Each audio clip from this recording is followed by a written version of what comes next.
जय श्री कृष्ण मित्रों, स्वागत है तमारू आजना विडियो में।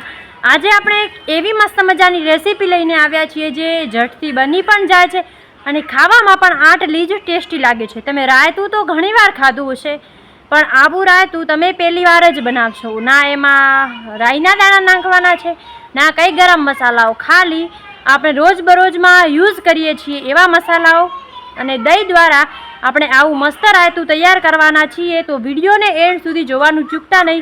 અને ચૂલા ઉપર મસ્ત મજાના ગરમા ગરમ રોટલા તમને આજનું ભોજન બતાવવાનું છે। તો પહેલાં તો વિડીયોને લાઇક શેર અને સબસ્ક્રાઈબ કરી દેજો। તો ચાલો બનાવીએ।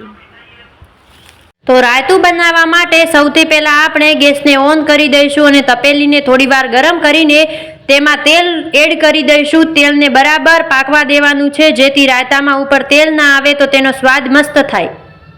તેલ ગરમ થઈ રહ્યા પછી એમાં લસણની પેસ્ટ અને લીલા મરચાં એડ કરી દેવાના છે। તેને બહુ જ સારી રીતે ફ્રાય કરવાના છે જેથી તેનો સ્વાદ અલગ જ આવે। મસ્ત મજાના ફ્રાય કરી દેવાના છે અને પછી એમાં મસાલાઓ એડ કરી દેવાના છે। રાયતું કોને કોને ભાવે છે કોમેન્ટમાં એકવાર જરૂરથી કહેજો। તો જ્યારે આ મસાલાઓ નાખવાના હોય ત્યારે ફ્રાય કરી દેવાનું અને પછી અંદર હળદર એડ કરી દેવાની છે, એને બરાબર મિક્સ કરી દેવાની। પછી અંદર સૂકા મરચાં એડ કરી દેવાના અને થોડા પાણી સાથે બરાબર હલાવીને આવા પ્રકારનું બનાવી દેવાનું અને પછી તેને 6 થી 7 મિનિટ સુધી પાકવા દેવાનું છે। અને અહીંયા જોવો ચૂલા ઉપર ગરમા ગરમ રોટલાઓની તૈયારી ચાલુ છે। તો આ બને છે કૂતરા માટે રોટલો, એટલે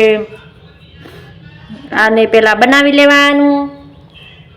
જુઓ પક્ષીઓ પણ આવી ગયા છે ખાવા માટે અને આજે તો વાતાવરણ બહુ જ મસ્ત છે, વરસાદી વાતાવરણ છે, એટલે કોના કોના ગામમાં ગરમી પડે છે કહેવાનું ના ભૂલતા। પછી આપણે એને સારી રીતે પાકવા દેવાનું અને આવું થઈ જાય ત્યારે એને બંધ કરી દેવાનું છે અને ઢાંકીને મૂકી દઈશું। અને અહીંયા ખાવાના રોટલાઓની તૈયારી ચાલુ છે। જોવો કોને કોને રોટલા બનાવતા આવડે છે કોમેન્ટમાં જરૂરથી કહેજો અને જોતા કેટલું સેટિસ્ફાઈડ લાગે છે, કેમ કે ધીરે ધીરે તેની સાઈઝ મોટી થતી જાય છે।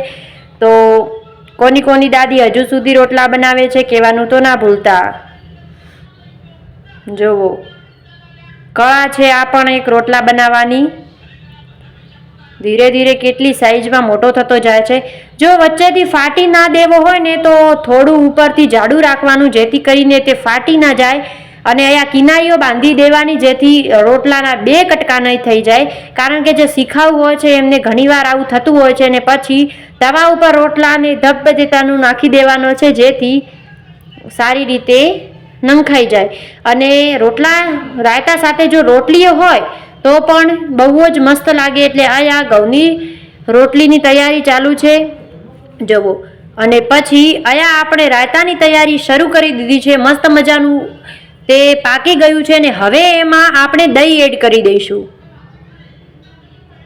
જુઓ દહીં પણ મસ્ત થીક છે એટલે સારું લાગશે ખાવામાં પણ। અંદર આપણે રાઈ નાખવી હોય તો પણ નાખી દેવાની। જો હવે આમાં દહીં એડ કરી દઈશું અને બરાબર હલાવી દઈશું। રાયતું બનાવવું એકદમ સહેલું છે, થોડીક જ વારમાં બની જાય એવું છે અને ખાવામાં પણ પાછું એટલું જ ટેસ્ટી લાગે છે। એટલે સારી રીતે એને મિક્સ કરી દઈએ।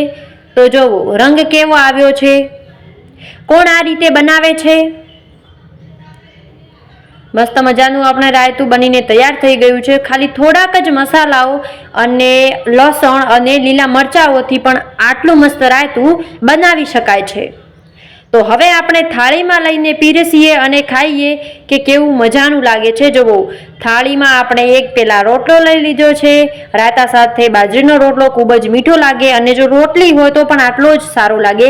અને આપણે વાટકીમાં લઈ લીધું છે રાયતું અને ખાવાની અને આવા વરસાદી વાતાવરણમાં આવું જો ગરમા ગરમ મળી જાય તો પછી આનાથી સારું શું હોઈ શકે। આની સાથે એક રોટલી લઈ લઈશું। જુઓ આપણું આજનું ભોજન થઈ ગયું છે તૈયાર। જુઓ કેવું પસંદ આવ્યું તો લાઈક કરો। તો આજનો વિડીયો કેવો લાગ્યો, શું તમને રાયતાની રેસીપી પસંદ આવી હોય તો કોમેન્ટમાં કહી દેજો, અને નેક્સ્ટ તમારે શાની રેસીપી જોઈએ છે એ પણ કોમેન્ટ કરી દેજો. અને આ ચેનલ નવી છે તો એ સપોર્ટ કરતા રહેજો, આવો જ સપોર્ટ બતાવતા રહેજો, અને તમારા ફેમિલી સાથે પણ શેર કરવાનું ના ભૂલતા. અને જુઓ તમારા ત્યાં વરસાદ છે કે નહીં એ પણ કહેજો. તો મળીએ આવી નવી રેસીપી સાથે. ત્યાર સુધી જય હિન્દ, રાધે રાધે, બાય, જય શ્રી કૃષ્ણ. ખાતા રહો, હસતા રહો અને ખુશ રહો.